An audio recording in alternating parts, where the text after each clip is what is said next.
आपला सत्कार एकदम विशेष आहे असं मला स्वतःला या ठिकाणी वाटतं. कारण की एक वेगळा करंट या ठिकाणी जाणवतो. करंट म्हणलं म्हणजे एक वेगळा प्रेम. प्रेमाची व्याख्या काय असावी तर शिवसेनेच्या वतीने वाढणे पाटलांनी त्या ठिकाणी शुभेच्छा दिल्या. आमचे विराटजी पुरोहित त्या ठिकाणी संघाच्या मोशीत तयार झालेले आहे. त्यांनी त्या ठिकाणी शुभेच्छांचा वर्षाव केला. त्याच्या पुढे जाऊन घोगरेताई आमच्या काँग्रेसच्या प्रदेश कार्यकारिणीवर आहे. त्यांनी त्या ठिकाणी शुभेच्छा दिल्या. सर्व पक्षीय आणि सर्व प्रकारचे त्या ठिकाणी सदस्य या ठिकाणी येऊन शुभेच्छा देतात. याच्यापेक्षा अधिकचं प्रेम काय पाहिजे माणसाला, हीच माझी खरी ताकद आणि ह्याच खऱ्या तुमच्या शुभेच्छा मला पुढील काम करण्यासाठी त्या ठिकाणी प्रेरणा देतात. खऱ्या अर्थाने अनेक क्रॉस फायरिंग झाली, अनेक टीका टिप्पण्या झाल्या, परंतु आज मी फारसं काही टीकात्मक भाषण करू इच्छित नाही.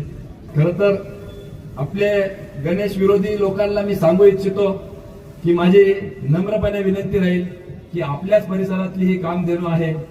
2-3 वर्षानंतर पुन्हा निवडणुका येणार आहे. तुम्ही रितसर लोकशाही मार्गाने सभासदांपर्यंत जा, तुमचे मत ठेवा आणि या निवडणुकीमध्ये उभे राहा. परंतु अशा पद्धतीने अडथळे आणून आमच्या या शेतकऱ्यांची काम देणं कुठेतरी अडचणीत आणू नका. ही जाहीररित्या या वीरभद्र महाराजांच्या रणांगणातून मी त्यांना करू इच्छितो. आणि नाहीच ऐकलं तर मूळ स्वभाव त्याच्यावर येतो. पाणी, वीज, लाईट सगळ्यांवर येतो.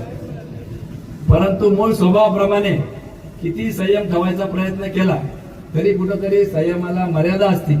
स्वतःच्या स्वार्थासाठी नाही, आमचं काही कोणाशी बांधावरून भांडण नाही, परंतु संस्थेसाठी, संस्था हितासाठी वेळ प्रसंगी रस्त्यावर उतरायची वेळ आली तरी त्या ठिकाणी तुमच्या बरोबर मी त्या ठिकाणी उतरल आणि अशा प्रवृत्तींविरुद्ध आवाज उठवण्याचं काम मी या ठिकाणी करेल.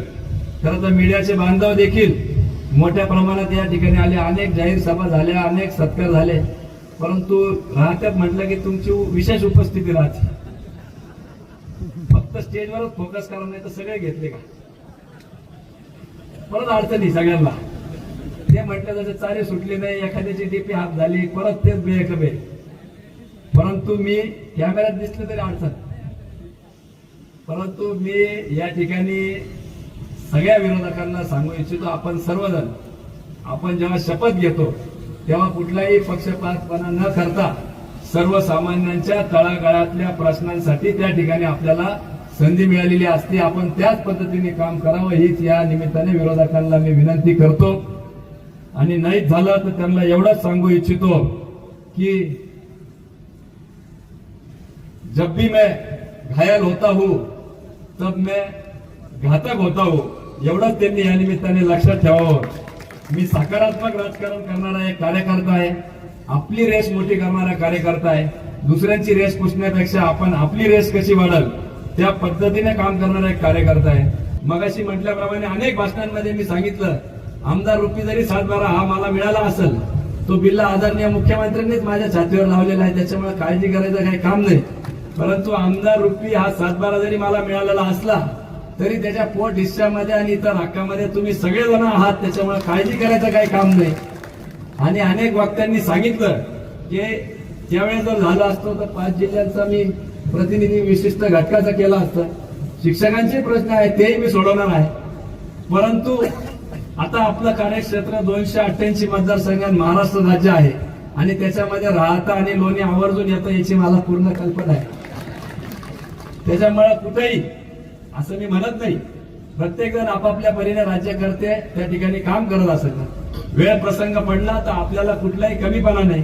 पालकमंत्री म्हणून आदरणीय राधाकृष्ण विखे पाटलांकडे आपली जायची तयारी आहे. परंतु जाणीवपूर्वक त्या ठिकाणी जर कोणावर त्या ठिकाणी अडचण आली, कोणाला अडी अडचण आली तर निश्चितपणाने खंबीरपणाने आपल्या मागे भक्कमपणे आपला भाऊ म्हणून, मुलगा म्हणून, आपला सहकारी म्हणून त्या ठिकाणी उभं राहण्याची दानत त्या ठिकाणी मी ठेवतो. एवढंच या निमित्ताने आपल्याला ठामपणाने मी सांगू इच्छितो. एबीपी माझा, उघडा डोळे बघा नीट.